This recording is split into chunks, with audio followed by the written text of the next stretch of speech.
The Schultz family together with friends for the final night of Ramadan. Zeenat Schultz attends to the details. So today is Eid. It's like the biggest holiday of the year. It's kind of like your guys' Christmas. Smiles, laughter. Things are good right now for Zeenat, her brothers Mehdi, Ali, and their mom, Sakina. You see, this family has been through so much bad. Bad decisions, tough breaks, and an unthinkable tragedy. A tragedy we'll share with you because it starts a story of what the Bridge Project can be for a child and the story of one tough bridge kid. We were held in hiding. We weren't allowed to go outside. I never really remember seeing the daylight. When Zeenat was 10, her estranged father kidnapped her brothers, and their little sister Mobeen. He took them from their mom, from Denver to Texas. I immediately became like the mother of the family. I was learning how to cook, clean. Chicken and like it was whatever, and beans, whatever my sister, he would force her to make, and she's a little girl. We were homeschooled, which means we taught ourselves. Then one day their dad took them outside and to a pool. That day it doesn't go away. It doesn't really get blurry. I remember every single detail. I remember us all swimming in the pool, and like I said, we never got to see daylight. We never got to go outside, so this was a huge deal for us. So at one point in time, she fell in the pool and nobody even known. He just immediately threw her out of the pool and started giving her CPR, and I was literally just in shock, waiting to wake up from a nightmare. 4-year-old Mobeen died that day. For Sakina, the loss was beyond any nightmare. I know that she was always one step behind us in finding us. Like, we would switch hotel rooms, we would switch cities, and she was always one step behind us. Sakina wasn't alone. The Bridge Project, the place the Schultz kids went after school, had worked to find them since the day they were taken. Bridge reached out to every network, the leadership, the staff, every network that we had to ensure that we could get Zeenat and her family back. Bridge and Sakina got them back. A crowd greeted Zeenat, Mehdi, and Ali at DIA.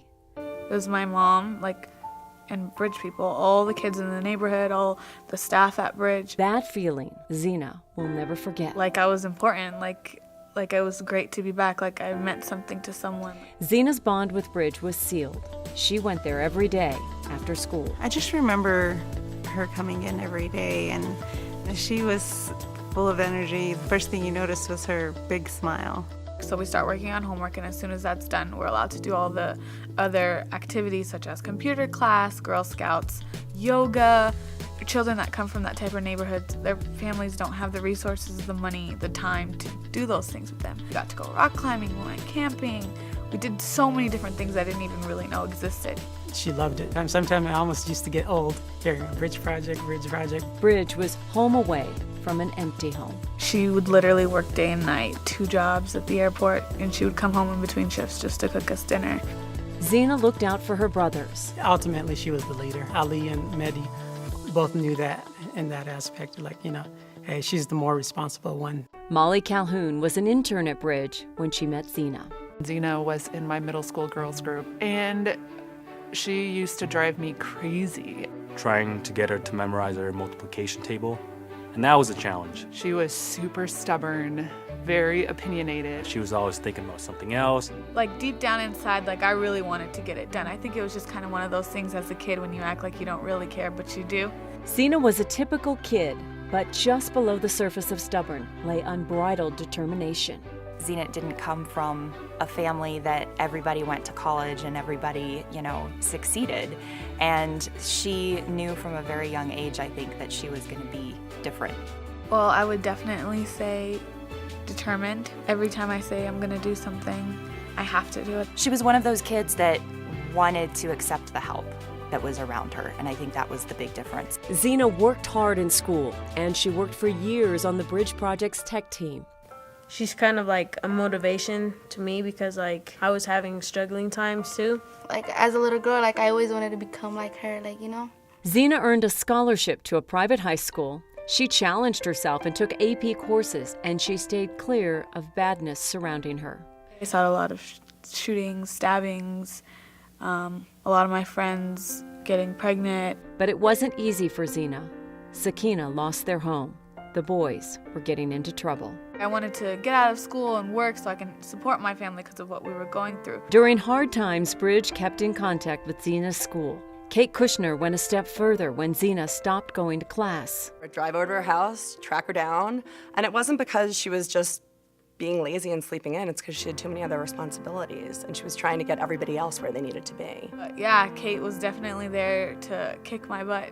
Go to class, like, you gotta do this, you're almost there. Zeenat graduated on time and headed to CSU on a Bridge scholarship. I can't count how many times Bridge has been there to pick me up when they didn't even know how low I was. My junior year, it was just really tough, and I really wanted to take a semester off, and Molly just wouldn't allow that. Zeenat pushed herself through college, a coveted internship in D.C., even a semester abroad in Dubai. Even if there weren't the funds available or the scholarships available, she found the way to make it happen. Zeenat graduated from CSU in August. Her Bridge family and her family were there. Zeenat's mother, Sakina, said over and over at graduation, she is the very first in their family to graduate from college. I'm really, really proud of her. She had so many obstacles and circumstances in her life that she could have given up at any time, and she never did. She wanted to prove everybody wrong, I guess. When I was walking across that stage, I was like, wow, after everything I've been through, it's done. Like, it's all here, it all paid off. The working world welcomes Zeenat. I see myself doing something that's gonna, like, make a huge change in the world. A determined young woman who will never forget the past. Giving back to Bridge is definitely #1 on my list. And the people who helped make her future. From the tutors, the volunteers, the director, they all put in, like, this extra effort to love each and every kid and show them support and show them that someone cares, and that changed my life. Zeenat is just one of many Bridge Project success stories. Bridge works with hundreds of kids from kindergarten through 12th grade, and every year they proudly send a group of scholarship students to college with hopes, dreams, and the comfort that Bridge will always be there for them. Words really cannot express how thankful and blessed I am to have them. Bridge is not my second family, they are my family.